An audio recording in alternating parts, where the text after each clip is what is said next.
Hi everybody. So Ted and I are continuing to rivet the bottom skin onto the back wing box bulkhead, various ribs for seating, and the rear bulkhead of that section. That's a lot. We've got it mounted up here vertically and clamped down. I forgot to mention about that part. So we have the bulkhead clamped down to the table. We have a couple of pieces of wood so there's bolts, right? There's bolts going through the bulkhead. So when you set it on a table like this, it doesn't really want to set completely level, and that's not good. You don't want to impart any twist. So I have a 1/4-inch piece of wood under each end of the bulkhead, which ironically are the old pieces of wood I use to hold the flaps and ailerons. So it's just the form mold that I use to hold those. So anyway, they're there, and those are clamped down. Don't want that thing to go anywhere. As you can see, it's windy. Miss Shannon came by to inspect the new plane. Ex-board member, great lady.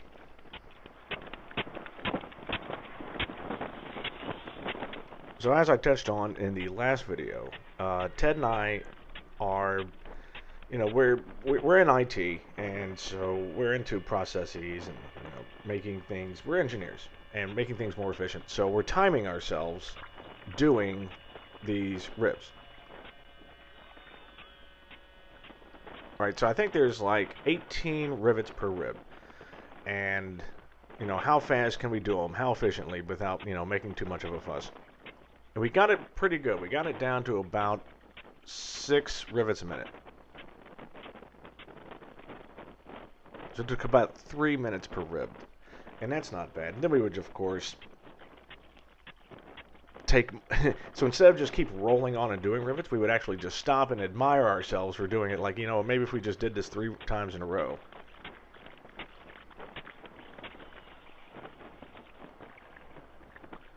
But we got it done, and we did it in a nice symmetrical fashion. Like always, we started with the 2 middle ribs, and we worked our way outwards. And then we will rivet the rear bulkhead on.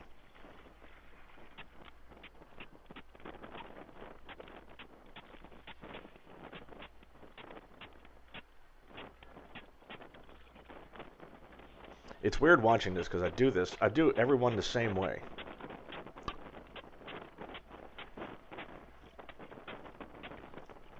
I mean, there's a little variation, but I try not to. So, consistency is the key. And I will admit that I put a couple of small smileys onto the skin. It's no big deal.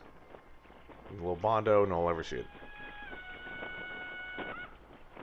You just gotta, if you haven't practiced riveting, I always encourage to practice a couple. Well, it didn't matter. I had done like 150 of them, and then I just lost concentration just for a second.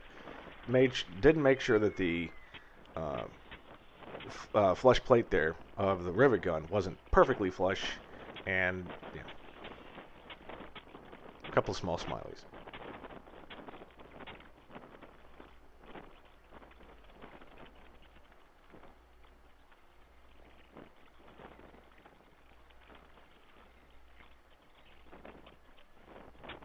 So I was kind of weird. I thought the rear bulkhead would be a pain in the butt, but it actually really wasn't.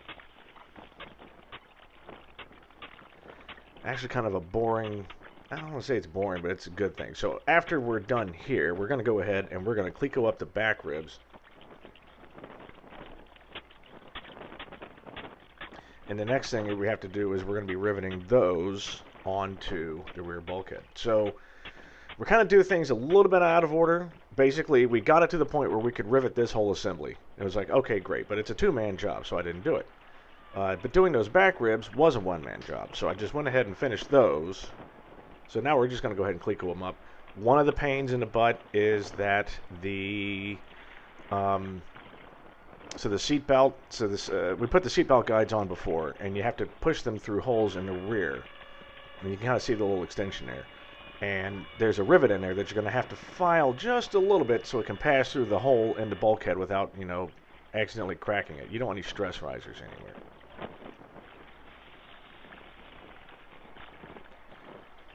Anyway, in the next video, which I'm going to actually leave the house here in about 10 minutes and go start working on, is Ted and I will be riveting this stuff on. So in the next video, you will see this turn into this permanently. Look at that. See you soon.